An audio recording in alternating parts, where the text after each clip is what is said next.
நான் கல்லூரியில் படித்துக் கொண்டிருந்தபோது நடந்த கதை இது. என் பெயர் மோகன். நான் சென்னையை சேர்ந்தவன். அப்போது என் வீட்டுக்கு பக்கத்து வீட்டுக்கு ஒரு புதிய குடும்பம் குடிவந்தது. 1, 2 நாட்களுக்குப் பிறகு அந்த குடும்பத்தில் ஒரு அண்ணா இருந்தார். அவருக்கு தன் வேலை காரணமாக பலமுறை நகரத்திற்கு வெளியே செல்ல வேண்டியிருந்தது. அவர் வீட்டில் அவரது பெற்றோர்கள், ஒரு தங்கச்சி மற்றும் அவரது மனைவி வசித்து வந்தார்கள். நான் காலை என் கல்லூரிக்கு சென்று விடுவேன். பிறகு மாலைதான் வீட்டிற்கு வருவேன். ஞாயிற்றுக்கிழமைகளில் மட்டுமே பக்கத்து வீட்டு குடும்பத்துடன் எனக்கு பேச்சுவார்த்தை இருந்தது. அதுவும் அங்கிள் ஆண்டியுடன் மட்டுமே. இதேபோல் சுமார் 2 மாதங்கள் கடந்துவிட்டன.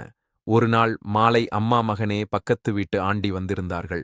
அவர்கள் உன்னை கேட்டார்கள் என்று சொன்னாள். நான் அவர்களுக்கு என்ன வேலை என்று கேட்டேன். அதற்கு அம்மா, அது எனக்கு தெரியாது, நீ அவர்கள் வீட்டிற்கு சென்று கேட்டுக்கொள் என்று சொன்னாள். நான் மாலை ஆண்டி வீட்டிற்கு சென்று அவர்களின் வீட்டு கதவு மணி அடித்தேன். 1, 2 முறையை மணி அடித்தேன். ஆனால் யாரும் வெளியே வரவில்லை. நான் அங்கிருந்து கிளம்பும்போது உள்ளே இருந்து ஒரு குரல் வந்தது. நில்லுங்கள், வருகிறேன். ஒரு கணம் கழித்து கதவு திறந்ததும் நான் ஒரு மிக அழகான பெண் இருப்பதை பார்த்தேன். அவள் கிட்டத்தட்ட என் வயதுடையவளாக இருந்தாள். நான் எதையாவது பேசத் தொடங்கும்போது அவள் முன்னால் வந்து, நீங்கள் மோகன்தானே என்று கேட்டாள். நான் தலையசைத்து ஆம் என்றேன். அவள் என்னை மன்னியுங்கள் என்று சொன்னாள். நான் கதவை திறக்க சற்று தாமதமானது. ஏனெனில் நான் நேராக குளியல் அறையிலிருந்து வந்து கொண்டிருந்தேன். அத்தை ஏன் என்னை அழைத்தார்கள் என்று நான் கேட்டபோது, இன்று என் நாத்தனாரின் பிறந்த நாள் என்றும் மாலையில் ஒரு சிறிய விருந்து இருப்பதாகவும் கூறினார். இதில் நான் உங்களுக்கு எப்படி உதவ முடியும் என்று நான் கேட்டேன். அவள் புன்னகையுடன், நீ உள்ளே வருவாயா அல்லது எல்லா விஷயங்களையும் வாசலிலேயே பேசிக் கொண்டிருப்பாயா என்று கேட்டார். நான் அவளுடன் உள்ளே சென்றேன். வீட்டில் அவளைத் தவிர வேறு யாரும் இல்லை. வீட்டில் யாருமில்லையா என்று நான் கேட்டேன்.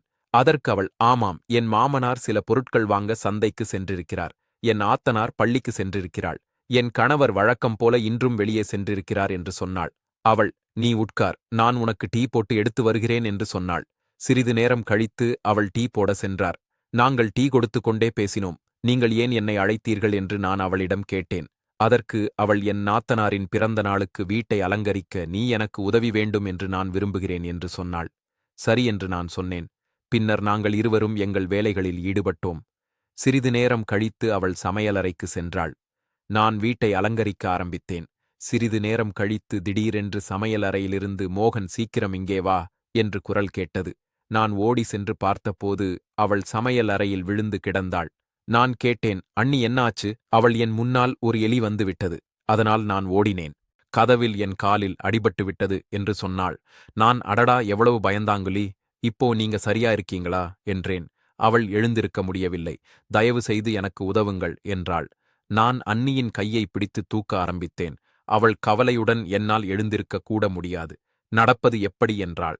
அதனால் நான் அண்ணிக்கு ஆதரவு கொடுத்தேன்.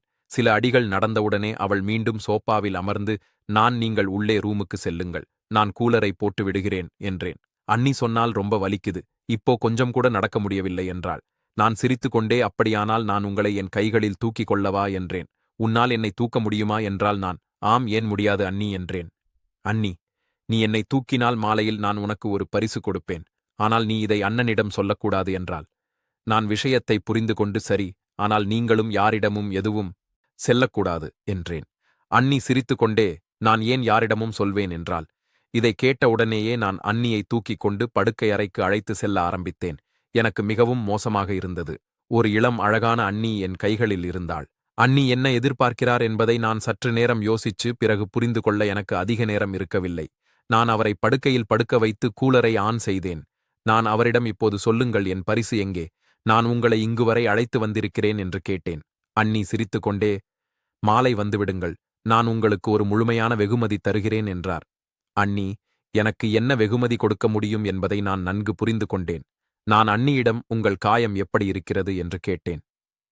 அண்ணி, ஆமாம், இப்போது வலி இருக்கிறது. அந்த அலமாரியில் தைலம் இருக்கிறது, கொஞ்சம் எடுத்து வாருங்கள், நான் பூசிக்கொள்கிறேன் என்றார். நான் உடனடியாக தைலத்தை எடுத்து வந்து, அண்ணி, நான் பூசட்டுமா என்று கேட்டேன். அண்ணி, நானே பூசிக்கொள்கிறேன் என்றார். அண்ணி என் எதிரில் தனது சேலையை தூக்கி தைலம் பூச ஆரம்பித்தார். அந்த நேரத்தில் என் நிலை எப்படி இருந்திருக்கும் என்று நீங்கள் புரிந்து கொள்ளலாம். அப்போது அண்ணி, என் முதுகில் காயம் ஏற்பட்டது போல் இருக்கிறது, ஆனால் என் கை அங்கு எட்டவில்லை என்றார். நான், அண்ணி, நான் பூசட்டுமா என்று கேட்டேன். அண்ணி, வேண்டாம், விட்டுவிடுங்கள், நான் எப்படியாவது பூசிக்கொள்கிறேன். அண்ணாவுக்கு நான் வேறு ஒருவரை வைத்து தைலம் போட்டுக்கொண்டேன் என்று தெரிந்தால் பெரிய பிரச்சனையாகிவிடும் என்றார். நான் அண்ணாவுக்கு யார் சொல்வார்கள்? நான் சொல்ல மாட்டேன். ஒருவேளை நீங்கள் சொல்லிவிடுவீர்களோ என்றேன். அண்ணி சிரித்துக் கொண்டே நான் ஏன் சொல்ல வேண்டும் என்றார். நான் அப்படியானால் தைலத்தை என்னிடம் கொடுங்கள். நான் உங்கள் முதுகில் நான் போட்டுவிடுகிறேன் என்றேன். அண்ணி தைலத்தை என்னிடம் கொடுத்துவிட்டு படுத்துக் கொண்டார். பிறகு நான் அண்ணியின் முதுகில் தைலம் தேய்க்க ஆரம்பித்தேன். சிறிது நேரம் கழித்து அவள் இப்போது நீ உன் வீட்டிற்கு செல், மீதமுள்ள வேலையை மாலையில் செய்வோம் என்றாள். நான் ஒரு தந்திரம் செய்து நான் போகிறேன். நீங்கள் கதவை பூட்டிக் கொள்ளுங்கள் என்றேன். நான் ஒளிந்து கொண்டேன். அண்ணி கதவை பூட்டும் வரை நான் அவர்களின் வீட்டிலேயே நன்றாக மறைந்திருந்தேன். அண்ணி மீண்டும் படுக்கைக்கு செல்லாமல் ஹாலுக்கு சென்றாள். அண்ணியின் கால் முற்றிலும் சரியாக இருப்பதையும் அவள் நன்றாக நடப்பதையும் நான் பார்த்தேன். இது ஒரு சாக்கு போக்கு என்று எனக்கு புரிந்தது. நான் இப்போதே அண்ணியிடம் செல்ல வேண்டும் என்று என் மனம் ஆசைப்பட்டது. ஆனால் நான் என் மனதை அமைதிப்படுத்தினேன். அதற்குப் பிறகு நான் அவளை பார்த்தபோது எனக்கு பேர் அதிர்ச்சியாக இருந்தது. அண்ணி சோஃபாவில் வந்து உட்கார்ந்து அந்த படத்தை தொலைக்காட்சியில் போட்டு பார்க்க ஆரம்பித்து விட்டார். இதையெல்லாம் பார்த்து நான் திகைத்துப் போனேன். அவர் டிவியை பார்த்து கொண்டே போ, என் புருஷன் பல நாட்களாக வெளியிலேயே இருக்கிறான். அவனுக்கு என்மேல் கொஞ்சமும் அக்கறை இல்லை என்றார். இவ்வளவு கேட்டதும் எனக்கு அவ்வளவு தைரியம் வந்துவிட்டது. நான் நேரம் கடத்தாமல் அவர் முன் சென்று நின்றேன். அவர் என்னை பார்த்தும் திகைத்துப் போய் டிவியை அணைக்க ஆரம்பித்தார். பிறகு நான் தைரியமாக அண்ணியிடம், நீங்கள் என்ன பார்க்கிறீர்கள் அண்ணி என்று கேட்டேன். அண்ணி நான் எதுவும் பார்க்கவில்லை என்று சொன்னாள்.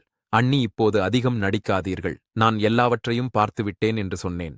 அதை கேட்டதும் அண்ணி அழ ஆரம்பித்து, இந்த விஷயங்களை வெளியே யாரிடமும் சொல்லாதீர்கள், இல்லையென்றால் எனக்கு மிகவும் அவமானமாகிவிடும் என்று சொன்னார். பிறகு நான் முன்னே சென்று அவரது தோளில் கை வைத்து, நான் ஏன் அப்படி செய்வேன்? நீங்கள் என் அண்ணிதானே என்று அண்ணியிடம், அண்ணன் இல்லை என்றால் என்ன? நான் இருக்கிறேன் அல்லவா என்று அவரது கண்ணீரை துடைத்தவாறு சொன்னேன். உங்கள் புருஷன் கொடுக்க முடியாத சந்தோஷத்தை நான் உங்களுக்கு கொடுக்க முடியும் என்றேன். அண்ணி பதறிப்போய் பின்வாங்கி, இல்லை, அப்படி நடக்க முடியாது என்றார். நான் அண்ணியிடம், நீங்கள் அறையிலிருந்து வெளியே வந்தபோது நன்றாக நடந்து வந்தீர்கள். அப்படியானால் நீங்கள் சரியாகத்தான் இருந்தீர்கள். நீங்கள் வேண்டுமென்றேதான் அத்தனையும் செய்தீர்கள் என்று எனக்கு தெரியும். என் வார்த்தைகளை கேட்டு அண்ணி தன் பார்வையை தாழ்த்திக் கொண்டார். நான் சொன்னேன், அண்ணி, யோசியுங்கள், உங்கள் கணவர் மாதம் முழுவதும் வெளியே இருக்கிறார். உங்களுக்கும் ஆசை இருக்கும் அல்லவா? நான் உங்களுக்கு அந்த சந்தோஷத்தை கொடுக்க முடியும். அண்ணி, யாரிடமும் சொல்ல மாட்டீர்கள் அல்லவா என்று கேட்டார். நான் சந்தோஷமாக, அண்ணி, நீங்கள் கவலைப்பட வேண்டாம், இந்த விஷயம் நம் இருவரை தவிர வேறு யாருக்கும் தெரியாது என்றேன். அண்ணி, சரி, வாருங்கள் அறைக்குள் என்றார். சிறிது நேரம் கழித்து நாங்கள் இருவரும் அறையிலிருந்து வெளியே வந்தோம். எங்களுக்குள் நடக்க வேண்டிய எல்லாம் நடந்து முடிந்தது. அண்ணியும் மிகவும் மகிழ்ச்சியாகத் தோன்றினார். சிறிது நேரம் பேசிக் கொண்டிருந்த பிறகு நான் என் வீட்டிற்கு திரும்ப வந்தேன். இதேபோல் தினமும் நானும் அண்ணியும் தனியாக பேசிக்கொண்டே இருந்தோம். நண்பர்களே, கதை பிடித்திருந்தால் உங்கள் நண்பர்களுக்கு ஷேர் பண்ணுங்க. மறக்காம என்னோட சேனலை சப்ஸ்கிரைப் செய்து கொள்ளுங்கள்.